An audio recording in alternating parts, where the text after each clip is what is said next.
ঈদকে সামনে রেখে কেউ যেন বাজারকে অস্থির করে ফায়দা লুটতে না পারে সেজন্য বাজার মনিটরিং জোরদার করা হচ্ছে বলে জানিয়েছেন বাণিজ্য প্রতিমন্ত্রী আহসানুল ইসলাম টিটু। ক্রয় সংক্রান্ত মন্ত্রিসভার বৈঠক শেষে নিজ দপ্তরে তিনি এসব কথা বলেন। নিয়ন্ত্রণ নয়, চাহিদা অনুযায়ী সরবরাহ নিশ্চিত করেই সরকার পণ্যের বাজার মূল্য নির্ধারণ করতে চায় বলেও জানান বাণিজ্য প্রতিমন্ত্রী। ফজলে রাব্বির রিপোর্টে বিস্তারিত। 100% কপার কন্ডেন্সারে তৈরি ভিশন ফ্রিজ, তাই গুণে মানে অটুট থাকে বছরের পর বছর। সারা দেশে পেঁয়াজের বাম্পার ফলনের খবর জানিয়েছে কৃষি অধিদপ্তর, কিন্তু বাজারে বিক্রি হচ্ছে 70 থেকে 75 টাকা কেজি দরে।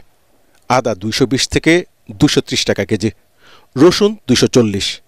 আলুর ফলন ভালো, বাজারে সরবরাহ পর্যাপ্ত, তারপরও 60 টাকার কমে পাওয়া যাচ্ছে না বাজারে।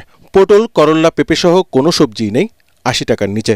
নিয়ন্ত্রণহীন ডিম, মুরগি, মাছ, মাংসের বাজার। তাই ভোক্তার অস্বস্তির কারণ এখন নিত্যপণ্যের বাজার। স্বস্তিটা তো আপেক্ষিক ব্যাপার, আপনি কোথায় স্বস্তি পাচ্ছেন এটা তারা আমি বলতে পারবো না। আমার মন্ত্রণালয়ের পক্ষ থেকে আমি বলতে পারি যে আমাদের বাজারের পণ্য সরবরাহের যথেষ্ট পরিমাণে ছিল।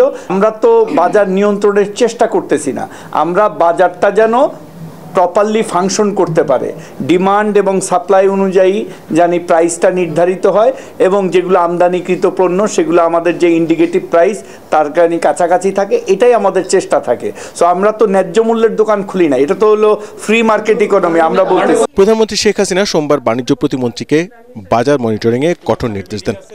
এ বিষয়ে আহসানুল ইসলাম টিটু বলেন, খাদ্য ও কৃষি মন্ত্রণালয়ের সাথে সমন্বয় করে প্রধানমন্ত্রীর নির্দেশনা বাস্তবায়ন করা হবে। আমরা বাজারের সব মনিটরিংগুলি আবার সচল করব, যাতে কোনোভাবেই সামনে ঈদকে কেন্দ্র করে কোনোভাবেই কেউ বাজারে কোনো রকম সুযোগ সুবিধা নেওয়ার চেষ্টা না করতে পারে। ডলারের দাম বৃদ্ধিতে বাজারে নিত্যপণ্যের দামে কোনো প্রভাব পড়বে না জানিয়ে বাণিজ্য প্রতিমন্ত্রী বলেন, ঈদের আগে ভোজ্য তেলের দাম পরিবর্তন করা হবে না।